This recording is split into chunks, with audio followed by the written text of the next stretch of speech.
Hello and welcome everyone once again to WSA TV. I'm Laura Rubenstein, your host and producer, and we have a great show. As you can see, the topic today is cultivating strengths, your team strengths, others in your lives. And I have two experts here who I want to introduce to you real quick, and then we're going to talk about how to cultivate your strengths and why that's important. Hi, Nancy. Hi, I'm Nancy Parsons of CDR Assessment Group, and we're based here in Houston, Texas. It's great to have you, Nancy. Thanks for being here. And hi, Maxine. Hi, Laura. How are you? I hope well. I am coming from Los Angeles, where I travel from. I am a highly interactive keynote speaker, facilitator, and coach, and looking forward to the rest of the time with you. Great, Maxine. Where can they find you online? MaxineShapiro.com. Beautiful. Thanks for being here, ladies. We have a interesting topic, and this is based upon your expertise, and it's about cultivating strengths. And I wanted to actually give our viewers today some advice on how to cultivate strengths. Why is it important? And your strengths and other strengths. So, Nancy, I thought you could jump in first. Yeah, what we do, and we've been doing for over 20 years, is we measure strengths. It's really important to know what your strengths are. So we measure characters, which go very deep, personality characteristics. We also measure risks, which are derailers, as well as one's drivers, which is your intrinsic motivation. So to the best ways, you need to be in tune with your strengths and work at what you love, which is your drivers, and then also be aware of your risks so they don't derail where you want to go in terms of your career. For us, it's really about finding your true gifts and your true talent. And believe it or not, a lot of people aren't super aware of what that is at the level they need to really drive their careers in the best direction. So that's what we help them to do. And we train coaches to do that as well. Well, where would you say someone should start to even start thinking about their strengths and their risks? Yeah. So in thinking about it, you honestly, the best way to know is to have it measured and have a coach or a mentor with you or in a team session. So we help, college students, we help veterans, we help executives really become keenly aware of their strengths, because otherwise you're kind of walking in the dark, not sure. And sometimes many careers go off track, or they're not in the right jobs, or into jobs that are really tapping into what's best about them. So without a scientific measure, you can't really be clear. You're not clear enough. You're kind of guessing somewhat. So if you want to get it right, using a measure such as ours, and there's others out there, important. And I don't even know what you mean. I would say a 5. I'm sorry. Okay. With risks, like what is a risk that I would be measured by? Well, right, right. So we have naturally occurring strengths, personality strengths. But on the flip side of that, we also have naturally occurring risks. So under stress, adversity, conflict, we sometimes react in ways that don't serve us or other people very well. And it undermines our effectiveness and sometimes derails our job.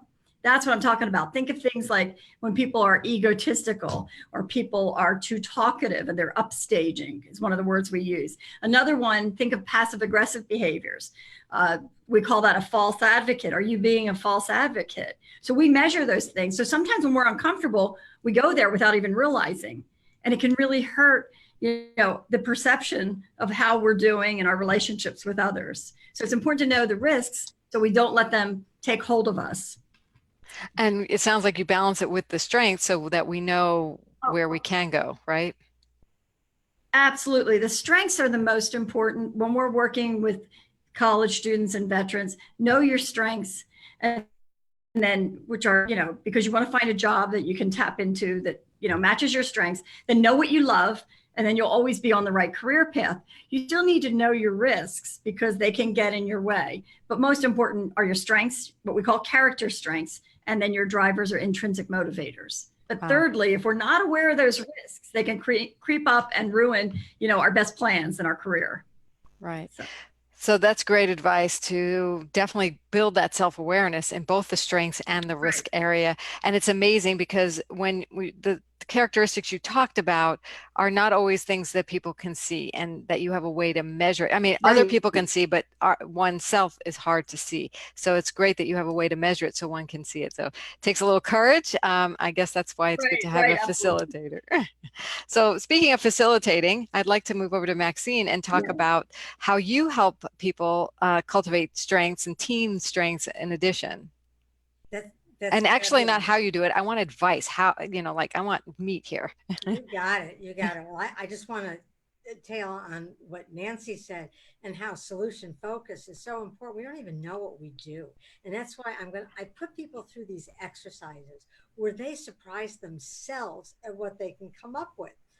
For instance, when I did this for the Federal Reserve System, 250 executives, for those living in Canada, this is our whole financial banking system that runs the whole country.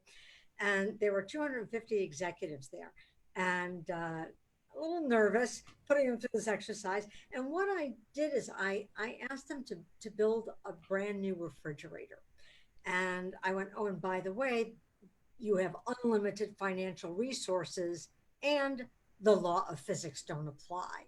So they realize that now, talking about limiting beliefs is that if I had approached them with something just very specific to what they were doing, they would just hit that ceiling constantly because that's as far as they saw that they could think it. But in this case, what happened is they went, and I always start out saying, my new improved refrigerator will automatically supply healthy food. And then my partner would say, and from then on, every sentence begins with, and what I like about that idea is. So people now are listening for the connection. They're listening for the positive. They're not looking, oh, that ain't gonna work. I call it the whoosh factor, and people just get so lit up when they realize how often in their communications they give people that whoosh factor, that's not going to work, but. And so this is an improv exercise, which is what I do. I take the application of improvisation. So again, with this exercise, the second person would go, oh, that's great.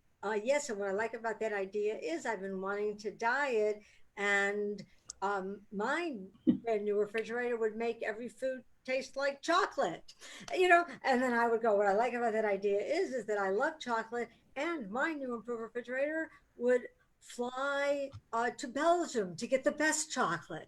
So we just start thinking big, and they're laughing, and they realize that their creativity is so much bigger and grander, and their solutions therefore can be bigger and bolder and grander. Oh, that's so inspiring. Like it brings people together in connection with each other, finally in communication and um, collaborating on an idea together at the same time. Absolutely. And the question is always asked, could you do this alone? And there's not even a breath made. No, of course not. And what was so cute about the Fed, if I may just say, is here was 250 executives from all 12 banks. And afterwards, I was like the kindergarten teacher. Can we tell you about a refrigerator? We want to tell you about it. And, I was telling the CIO of the whole Fed system that was there, I go, I think you're going to lose some people to Westinghouse here. I mean, they were just, it was great. But what their goal was to come together with something new, and they were getting pushback by it. And they had to see that coming together, each bank was autonomous prior to this. And in the system, they realized that, wait, there's a real advantage of coming together for this. And so it was just huge. I was thrilled. I was just thrilled, as they were. Beautiful. I love your explanation of this exercise. I think it opens up an opportunity for people to use that phrase that you talked about. What I love about this idea, I mean, we could use this without being at an event, but you could still practice it yourself and cultivate your own strength of listening, right? Absolutely, Laura. And I will tell you the thing that touches me the most, and I remind them, go home and do this with your family. When people go, this work-life balance, I go, just make it all that. You know, find your connection with your teenagers. And people go, what? Are you crazy? And it's important because that's the strength. Even if you're not a leader, we're all leaders. at that moment, you're leading somebody, you're telling somebody something about themselves that they never heard before. What a gift you're giving them. And Nancy, that's exactly what Nancy's saying. Let them see, we don't even know what we do well sometimes. And by hearing that, either via assessment like what Nancy does or through an exercise like this, it's it it literally tears down a wall that can't be built back up again. It's that profound. Well, this process of building strengths is profound work that we can do as speakers for ourselves to know our strengths, as speakers to enhance other strengths. So thank you for bringing these, both of you, this advice to the table. And I want to learn a little bit more about each of you and your expertise. So Nancy, why don't you share with us about who do you work with? What do you do for them? And maybe a story of how you help somebody. Sure, sure. I primarily work with C-suite leaders at this point, because I'm 20 years in and so forth. But I also have worked with executive coaches. We develop and train executive coaches and instructors to use our tools for both coaching and training and custom programs. Working with both of those groups, and I give you a story of working with an executive team in the healthcare industry. And I don't want to give it was a very large organization. And we were coaching each of the C-suite members, and I coached the CEO. And it turned out he was intimidating everyone, yet he thought he was being funny and getting along and so forth. But like Maxine said, he actually turned out in his risk assessment, he had a high risk for cynic. So he used sarcasm all the time. But when you're sitting in the top seat and you're kind of making jokes or saying, oh, that won't work, or kidding around, people don't take it that way. And it's intimidating, and then they stop bringing the ideas and so forth. And we actually, once he learned that, he said, I want to turn this around. And we were working with the next 100 leaders. We had a workshop for the next 100 leaders in this organization. And he and I actually did a skit in front of these 100 leaders where I played the fortune teller. I would pull out he was blind. He was blindfolded. And we had this skit where I talked about how he was so sarcastic and did these cynical things and mistrustful, and the group was just cracking up. But he was learning. So it was his way to let the group know it's okay to do this. I did this. I learned about myself. You can all do this too. It's not that painful, and you get your strengths and then you get your risks. So we did a full day of activities with that group. But the point being, within a year, when we did his next 360, which is then the, kind of performance inputs, it had turned around completely. He dropped the cynicism. He worked on it. He, developed productive relationships, showed much more respect and thoughtfulness in his approach towards his staff and towards everyone. So it really turned him around. And to this day, they're working with us. We've stayed in contact. So that was a few years ago. But I was in full garb, dressed as a fortune teller. Now that to me, and I won't tell you what state, but it's an eccentric state. So it was definitely. And then I had to get ready for an evening session I was doing. So I had to get that all off, all that makeup and, the costume. So that was a lot of fun, but it was very profound. And I thought it was such a nice way to develop, to show when you're in a senior leadership position, if I can do this, you can do this. And so I thought it was really great that he was a good sport. I love this example of how you brought in some creative ways of giving feedback, even, right? The fortune teller type of, that's awesome. And congratulations on all the great work you're doing. Thank you so much. And I want to go to Maxine and learn about who you work with, what you do for them. I know we already heard a story, but if you want to expand that story, that's fine too. Sure, sure. I work with a lot of C-suite. I work with teams, especially people that want to get more collaboration. So I have my umbrella company, and it's Collaborate. Collaborate, communicate, create big, bold solutions. So, and what's so interesting is I find that the people that get in touch with me and that my clients that I work with are already doing this. It's so amazing, because it's hard to articulate a need when people just don't feel it. So the important thing is that I'm finding is that more and more people want and are craving that communication. And sometimes when I work with my IT people, I work with an organization, an association called ASQ, and I've been at their national and international conference. And these are quality people. A lot of these, you would they're the smart ones, the literally rocket scientists. In fact, Nancy, I was in Houston with the ASQ down there, and for them, I'll never forget this when they started, because everything I do is interactive, and they started to work with this other person just on a simple exercise like story of your name, just to realize that people can talk and they have a story. And I do the debrief afterwards, and this one gentleman said, I said, so how did that feel to tell your story? What was that like? And then he goes, I forgot that I could talk. And I was like, and we think IT people like to just sit at their computer. They don't. Everyone is craving communication. So be it my retail groups, I work with a lot of retail people where they just get to listen for the connection. Everyone, and so my under the umbrella of Collaborate is how to inspire an awesome, outrageous, legendary customer experience. And for them, it's always starting with the employee experience. So I do a lot of traveling with that, from a company that runs all the restaurants and stores and airports and sports arenas and parks, uh, to a car company, which I won't name.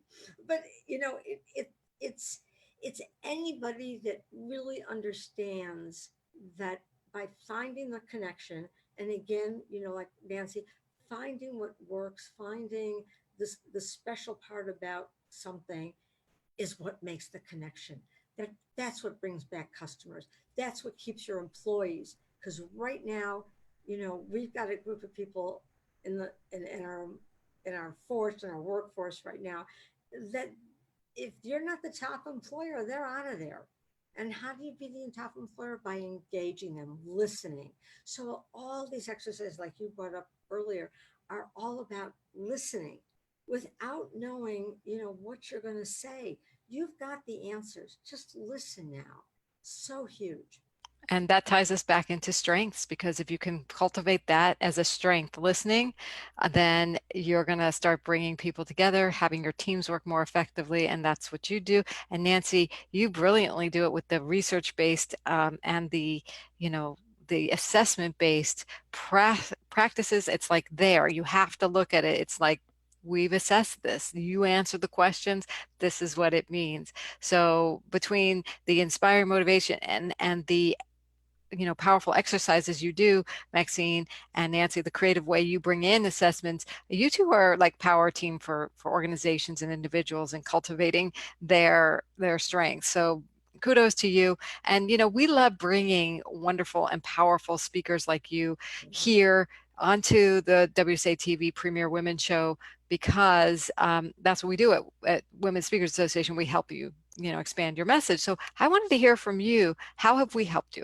What is the value of Women's Speakers Association to each of you? And Nancy, why don't you go first? Of course, the value is wonderful. You have a lot of different webinars and so forth, but most recently, I'm so excited because we're partnering with WSA to publish my new book, which will be out in October. So delighted that you have the publishing side of it too, that augments, the speaking and so forth. But we did some special research on women, and this book is Women Are Creating the Glass Ceiling and Have the Power to End It. So that'll be coming out in October. So I'm delighted, and I do a lot of speaking around this topic. And this is my second book on this topic, but we've gone a lot deeper. So very exciting. But I enjoy, just as I say, the webinars and learning and staying up. So thank you. Yeah, you're welcome. Yes, the WSA publishing arm of Women's Speakers Association is powerful, and it's available for Premier members. And for anyone who wants to check out more about the membership, you can simply go to joinwsa.com, right there on my screen, joinwsa.com, and check out a membership. And Maxine, I would love to hear from you about what you also are gaining and the value from Women's Speakers Association. value I'm getting from WSA, just meeting you and other amazing women has been huge. I love seeing what other women are doing in and not just empowering themselves, but empowering other women to do it. Uh, I love the plethora of information. You know, if I have a question about something or I need a new idea, something that's going to inspire me. You know, I love to be inspired too. And I get, of course, get inspired after, I do a presentation and people come up to me. It's like, oh my God, you're the ones that are amazing. Look what you just did and look what you are doing. So within all that information and getting together as a group, and now that I know you have a publishing arm, we're going to be even delving further into that. So I'm really looking forward to continuing our future together as well. It's great. Well, thank you for sharing your experience with us and for joining our community, because it's women like you who make a huge difference, who make this organization as rich and wonderful and inspiring as it is. So we welcome, if you have a message, you're not sure how to get it out, or maybe you're already on large stages like our ladies here today, you get to be in community, in sisterhood, kind of like Maxine's concept of collaborate. We kind of take that on.